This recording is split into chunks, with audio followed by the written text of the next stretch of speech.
بسم اللہ الرحمن الرحیم الصلاۃ والسلام علیک یا رسول اللہ وعلی آلک و صحابک یا حبیب اللہ والفجر ولیال عشر۔ سورۃ الفجر ترتیب کے لحاظ سے یہ سورت 89 نمبر پر ہے۔ اعداد اس کے 89,092 ہیں۔ الفجر کے معنی ہے سویرا، پھٹنا، پھیلنا، جب روشنی پھیل جاتی ہے فجر کے وقت کو کہتے ہیں والفجر۔ ضیاء و روشنی کا پھیلنا، کسی چیز کا وسعت کے ساتھ پھٹنا، رات کی تاریکی کو پھاڑنے والی، ظلمت شب میں نور کا پھٹنا، اس لیے اس سورت کا نام الفجر رکھا گیا ہے۔ اس میں بہت سارے اقوال ہیں۔ قسم ہے فجر کی۔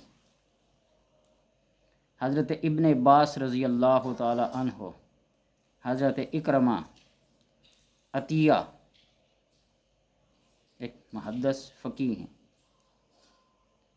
کے نزدیک نماز فجر مراد ہے۔ حضرت قتادہ نے کہا کہ ماہ محرم کے پہلے دن کی فجر مراد ہے، اسی سے نیا سال پھوٹتا ہے۔ ضحاک نے کہا کہ ماہ ذی الحج کی پہلی تاریخ کی فجر مراد ہے، کیونکہ اسی سے ذی الحج کی 10 راتیں متصل ہیں۔ آگے ہے نا ولیال عشر، ولیال عشر، اور 10 راتیں۔ ولیال عشر میں تنوین جو ہے یہ عظمت کا اظہار کر رہی ہے۔ ذی الحج کی ابتدائی 10 راتیں مراد ہیں، اور ان 10 راتوں میں عبادات کا وہ درجہ ہے جو سال بھر کسی اور رات کا نہیں ہے۔ 27ویں شب، 15ویں شب، چاند رات جس کو لیلۃ الجائزہ کہتے ہیں، یہ شب عاشورہ، یہ اور ذی الحج کی رات، یوم عرفہ، یہ 5 راتیں ہیں، اور 5 راتیں اس میں اور شامل ہیں ذی الحج کی۔ ان راتوں کی اللہ نے قسم کھائی ہے، بڑی عظمت والی ہیں، بڑی تکریم والی ہیں۔ ان میں کی گئی کوئی بھی عبادت قابل تردید نہیں، قبول کی جاتی ہے ہمیشہ ہمیشہ۔ رب ان راتوں میں کرم فرماتا ہے۔ اور والشفع والوتر، شفع سے مراد مخلوق ہے، اور وتر سے مراد اللہ کی ذات جو یکتائی پر مشتمل ہے، یکتائی پر قائم ہے، یکتا اور واحد ہے۔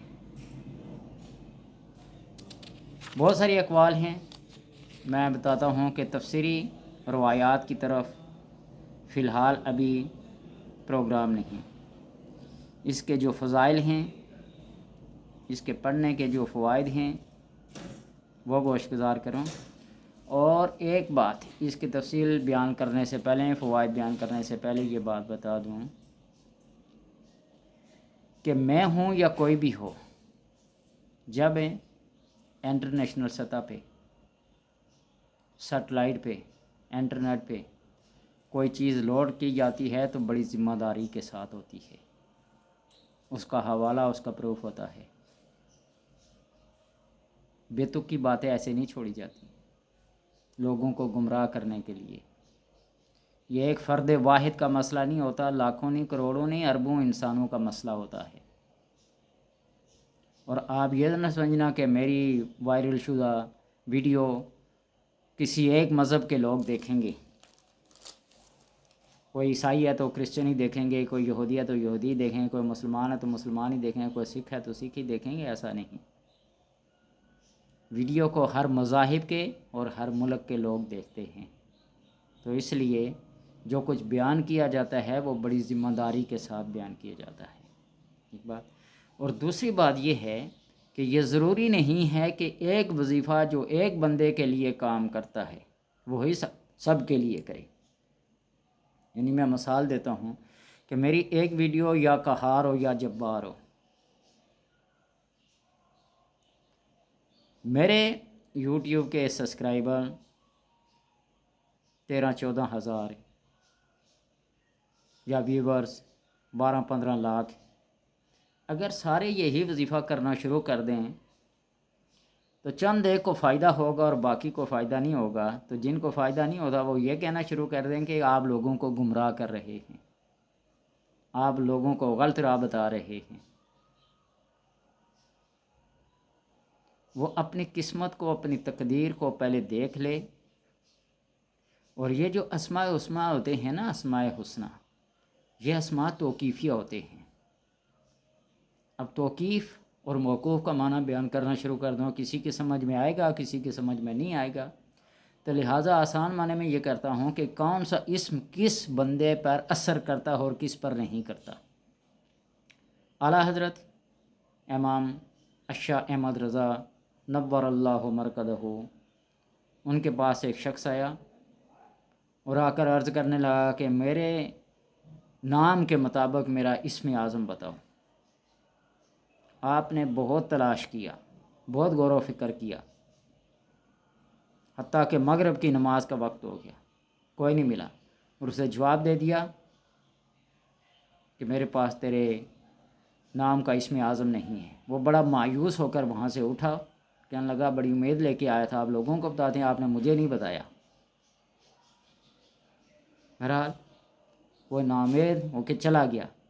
آپ مغرب کی نماز ادا کر رہے تھے، سجدے میں گئے تو اس بندے کے اسم اعظم کی طرف خیال آیا، رجحان آیا۔ نماز پوری کی، سلام پھیرا، اپنے خادم کے بھیجا کہ فلاں جاؤ فلاں بندے کو بلا کے لے آؤ۔ اسے راستے میں جا لیا، اسے واپس بلا لیا۔ ابھی تو آپ کہہ رہے تھے کہ آپ کے نام کا کوئی اسم اعظم ہے نہیں۔ تو آپ نے فرمایا کہ نماز کے دوران میں اللہ نے میرے دل پر یہ القاء کیا ہے، کشف دیا ہے، تو اس لیے آپ کو بلا کر یہ بتایا ہے۔ انبیاء علیہ السلام کو دیکھیں، حضرت آدم علیہ السلام نے 300 سال کے بعد ان کی توبہ قبول ہوئی۔ کیا ربنا ظلمنا انفسنا وان لم تغفر لنا وترحمنا لنکونن من الخاسرین، یہ دعا مانگی تو اللہ نے کیا فرمایا؟ فتلقى آدم ربی کلمات فتاب علیہ انہ هو التواب الرحیم۔ یہ جو تواب اور رحیم ہونا ہے، یہ آدم علیہ السلام کے لیے اسم اعظم ہے۔ اسم اعظم نے ان کے اوپر یہ کام کیا۔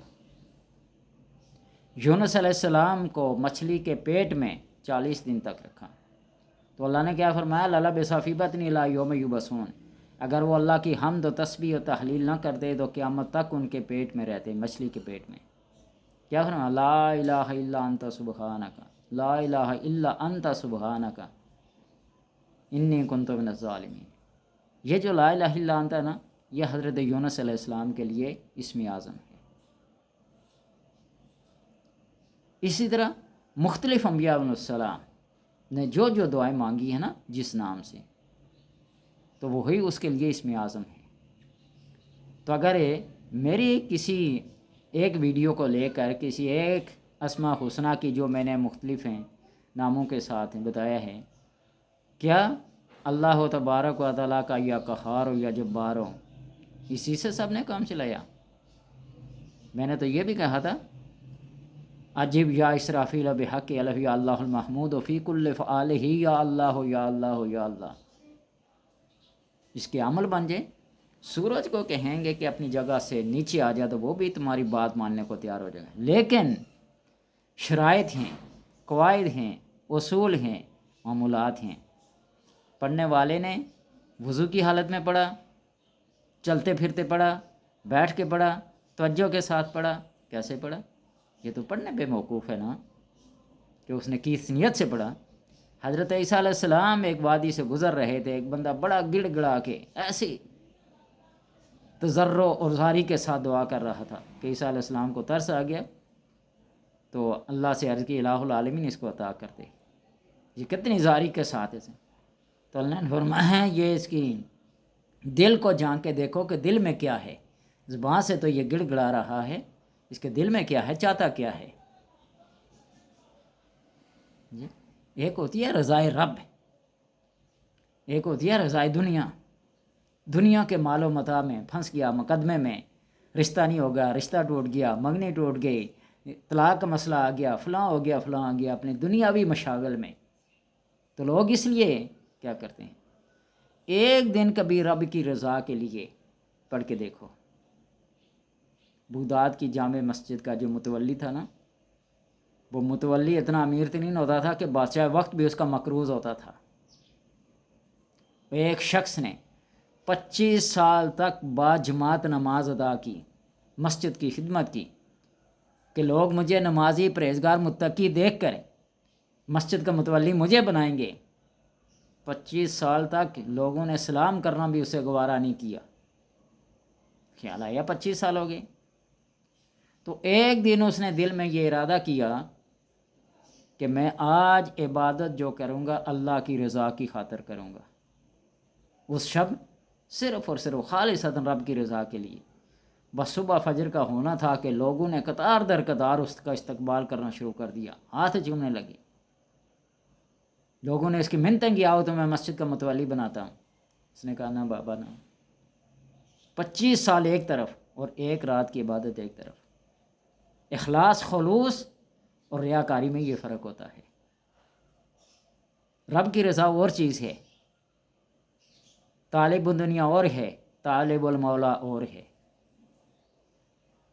طالب الدنیا مؤنثن و طالب المولا مذکرون، دنیا کے طلبگار مؤنث ہیں اور تو مولا کا طلبگار وہ مذکر ہے۔ میرے علی شاہ صاحب رحمۃ اللہ تعالی ملتان میں ایک دفعہ تشریف لے گئے نا، ایک مجذوبہ عورت برہنہ حالت میں پھرا کرتی تھی، اور میرے علی شاہ صاحب کا وہاں داخلہ ہوا نا تو وہ بھاگنے لگی، درختوں کے پیچھے، دیواروں کے پیچھے چھپنے لگی، کپڑے دو کپڑے دو، مرد آ گیا۔ تو کسی نے پوچھا کہ یہ کیا، یہ اسپیرا شہر یہ مردوں کا نہیں تھا؟ نے کہا یہ مردوں کا نہیں تھا، یہ تو ہجڑے ہیں، یہ تو خسرے ہیں، یہ مرد تھوڑے ہی ہیں، مرد وہ ہے جو طالب المولا ہو۔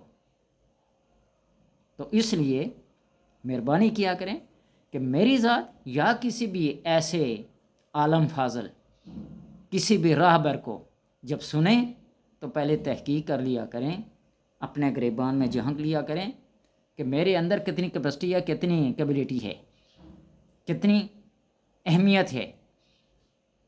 تو پھر یہ اللہ کے نام ہیں۔